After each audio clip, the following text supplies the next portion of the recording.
अस्सलाम वालेकुम बेंगलुरु, आप देख रहे हैं केएम न्यूज़ डिजिटल। आज की खास खबर बेंगलुरु से। कर्नाटक हुकूमत के ज़ेर एहतमाम इंटरनेशनल योगा डे के हवाले से एक मीडिया ब्रीफिंग का इनेकाद किया गया है। योगा सिर्फ एक वर्जिश नहीं है, बल्कि ये एक तर्जो जिंदगी है। इस साल 12वां इंटरनेशनल डे ऑफ योगा मनाया जा रहा है, जिसका मौतू है योगा फॉर हेल्दी एजिंग, यानी सेहतमंद और बेहतर जिंदगी के लिए योगा। कर्नाटक हुकूमत की जानिब से आवाम से अपील की गई है कि ज्यादा से ज्यादा लोग इस सेहतमंद पैगाम का हिस्सा बने। केएम न्यूज़ डिजिटल के लिए आप तक पहुंचाते हैं सच्ची खबरें। ಇಡೀ ವರ್ಷ ಪ್ರತಿದಿನ ಕಾರ್ಯಕ್ರಮಗಳು, ಪ್ರತಿ ವಾರಕ್ಕೊಂದು ಕಾರ್ಯಕ್ರಮಗಳಾಗ್ತವೆ. ಅದರದ್ದು ಬ್ರೋಚರ್ ಅನ್ನ ಸನ್ಮಾನ್ಯ ಸಚಿವರು ಆಕಾಶವಾಣಿಯಲ್ಲಿ ಮತ್ತೆ ಆಯುಷ್ ಇಲಾಖೆಯಿಂದ ಒಂದು ವರ್ಷದ ಕಾರ್ಯಕ್ರಮ ನಿತ್ಯ ಯೋಗ ಕಾರ್ಯಕ್ರಮದ ಒಂದು ಬ್ರೋಚರು ಇದನ್ನ ಬಿಡುಗಡೆ ಮಾಡಬೇಕು ಅಂತ ಕೇಳ್ಕೊಳ್ತಾ ಇದ್ದೀನಿ ಸನ್ಮಾನ್ಯ ಸಚಿವರಿಂದ. ನಿತ್ಯ ಯೋಗ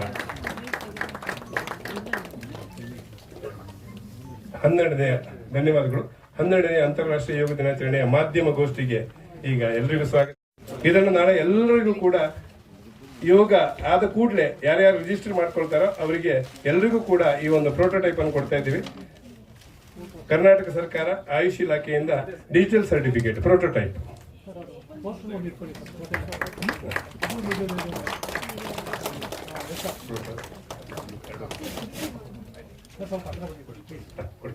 ಶುಭಾಶಯ ಸಲ್ಲಿಸ್ತೇನೆ. ಬಹುಶಃ ಜೂನ್ 21 ಅದು ನಾಳೆ. ಇವತ್ತು ವಿಶ್ವದಾದ್ಯಂತ ಇವತ್ತು ಯೋಗ ದಿನಾಚರಣೆ ಇವತ್ತು ಆಚರಿಸಲಾಗ್ತದೆ. ಅದೇ ರೀತಿ ಕರ್ನಾಟಕದ ಉದ್ದಗಲ ಕೂಡ ನಿತ್ಯ ಯೋಗ ಅಂತ ಹೇಳಿಕೊಂಡು ಬರೀ ಒಂದು ದಿನಕ್ಕೆ ಸೀಮಿತ ಮಾತ್ರ ಅಲ್ಲ, ವರ್ಷ ಪೂರ್ತಿ ಬೇರೆ ಬೇರೆ ಗ್ರಾಮದಲ್ಲಿ ನಮ್ಮ ಯೋಗ ಗುರುಗಳು ಬಹುಶಃ ಅವರಿಗೆ ಆ ಒಂದು ಪದ ಅನುಗುಣವಾಗಿ ಆ ಯೋಗವನ್ನು ಪ್ರತಿಯೊಂದು ಮನೆಯವರಿಗೂ ಕಲಿಸಬೇಕು, ಮನೆಯವರು ಅಭ್ಯಾಸ ಮಾಡಿಸ್ಕೊಂಡು ಬರಬೇಕು, ಅದನ್ನು ಬೇರೆಯವರಿಗೆ ಪರಿಚಯ ಮಾಡಿಕೊಳ್ಬೇಕು. ಎಲ್ಲ ಕಾರ್ಯಕ್ರಮ ಇವತ್ತು ನಡೀತಾ ಇದೆ. ಇದರ ಜೊತೆಯಲ್ಲಿ ಕೇಂದ್ರ ಬಿಂದುವಾದ ಕಾರ್ಯಕ್ರಮ ಅದು ನಾಳೆ ನಮ್ಮ ಯೋಗ ದಿನಾಚರಣೆಯ ಕಾರ್ಯಕ್ರಮ. ಪ್ರತಿಯೊಂದು ವರ್ಷ ಕೂಡ ಪ್ರತಿಯೊಂದು ಯೋಗ ದಿನಾಚರಣೆಗೆ ಅದರದೇ ಆದ ಒಂದು ಸಂದೇಶ ಇದೆ. ಈ ಸಲದ ಯೋಗದ ಆ ಒಂದು ಅಂತಾರಾಷ್ಟ್ರೀಯ ಯೋಗ ದಿನಾಚರಣೆ ಸಂದೇಶವೇ ಅದು ಆರೋಗ್ಯ ವೃದ್ಧಾಪ್ಯಕ್ಕಾಗಿ ಯೋಗ ಎಂಬ ಆ ಸಂದೇಶದೊಂದಿಗೆ ಇವತ್ತು ಈ ಕಾರ್ಯಕ್ರಮ ಇವತ್ತು ನಡೆಸ್ತಾ ಇದ್ದೇವೆ. ವಿಧಾನಸೌಧದ ಆ ಬಹುಶಃ ಗ್ರ್ಯಾಂಡ್ ಸ್ಟೆಪ್ಪಿನಲ್ಲಿ ಇವತ್ತು ಬೆಳಿಗ್ಗೆ 7 ಗಂಟೆಗೆ ಅಂತಾರಾಷ್ಟ್ರೀಯ ಯೋಗ ದಿನಾಚರಣೆ ಆಚರಿಸಲಾಗುವುದು. ಕರ್ನಾಟಕದ ಗಣವಿತ್ತ ರಾಜ್ಯಪಾಲರು, ಅದೇ ರೀತಿ ಮಾನ್ಯ ಮುಖ್ಯಮಂತ್ರಿಗಳು, ನಮ್ಮ ಸಭಾಪತಿಗಳು, ಸಭಾಧ್ಯಕ್ಷರು, ಇಂದು ಮಂತ್ರಿಗಳು, ಶಾಸಕರು, ಇಂದ ಗಣ್ಯ ಅತಿಥಿಗಳೆಲ್ಲರೂ ಕೂಡ ಇವತ್ತು ಭಾಗವಹಿಸ್ತಾರೆ. ಸುಮಾರು ವಿವಿಧ ಸಂಘ ಸಂಸ್ಥೆಗಳ ವತಿಯಿಂದ ಎಲ್ಲ ನಮ್ಮ ಯೋಗ ಗುರುಗಳು ಮತ್ತು ಶಿಷ್ಯವೃಂದದವರು ಸುಮಾರು 2-3 ಸಾವಿರ ಇವತ್ತು ನಮ್ಮ ವಿಧಾನಸೌಧ ಸುತ್ತಮುತ್ತ ಇವತ್ತು ಇದ್ದುಕೊಂಡು ಈ ಒಂದು ಯೋಗ ದಿನಾಚರಣೆ ಇವತ್ತು ಭಾಗವಹಿಸುತ್ತಿದ್ದಾರೆ.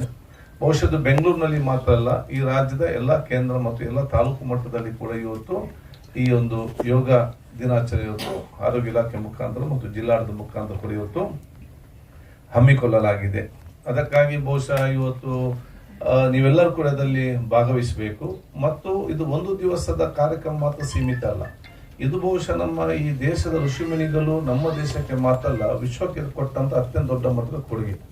ಇದನ್ನು ನಾವು ಸರ್ವರು ಕೂಡ ಅಭ್ಯಸಿಕೊಂಡು ನಾವು ಇದನ್ನು ಉಳಿಸಿಕೊಂಡು ಇದನ್ನು ಪರಿಚಯ ಮಾಡಿಕೊಂಡು ವಿಶ್ವಕ್ಕೆ ಇವತ್ತು ಆರೋಗ್ಯವಂತವಾದ ವಿಶ್ವ ನಿರ್ಮಾಣ ಮಾಡಲಿಕ್ಕೆ ಕೂಡ ಇವತ್ತು ಪ್ರಯೋಜನಕ ರೀತಿಯಲ್ಲಿ ಇದನ್ನು ಶಾಶ್ವತವಾಗಿ ಇವತ್ತು ಅಭ್ಯಸಿಕೊಂಡು ಮತ್ತು ಇದನ್ನು ಪರಿಚಯ ಮಾಡಿದ ಜವಾಬ್ದಾರಿ ಇವತ್ತು ಪ್ರತಿಯೊಬ್ಬರಿಗೂ ಕೂಡ ಇವತ್ತು ಇದೆ. ಅದಕ್ಕಾಗಿ ಅದಕ್ಕೆಲ್ಲ ಕೂಡ ಪ್ರೇರಣೆ ಮತ್ತು ಪ್ರೋತ್ಸಾಹವಾಗಿ ನಾವು ಈ ಕಾರ್ಯಕ್ರಮ ಹಮ್ಮಿಕೊಂಡಿದ್ದೇವೆ. ಅದಕ್ಕೆ ಅನುಗುಣವಾಗಿ ಕೆಲವೊಂದು ಬ್ರೋಷರ್ ಕೂಡ ನಾವಿವತ್ತು ಬಿಡುಗಡೆ ಇವತ್ತು ಮಾಡ್ತಾ ಇದ್ದೇವೆ ಅಂತ ಹೇಳಲಿಕ್ಕೆ ನಾನು ಇವತ್ತು ಇಚ್ಛಿಸ್ತೇನೆ. Thank you for watching. If you like this video, please like, share, and subscribe to KM News Digital.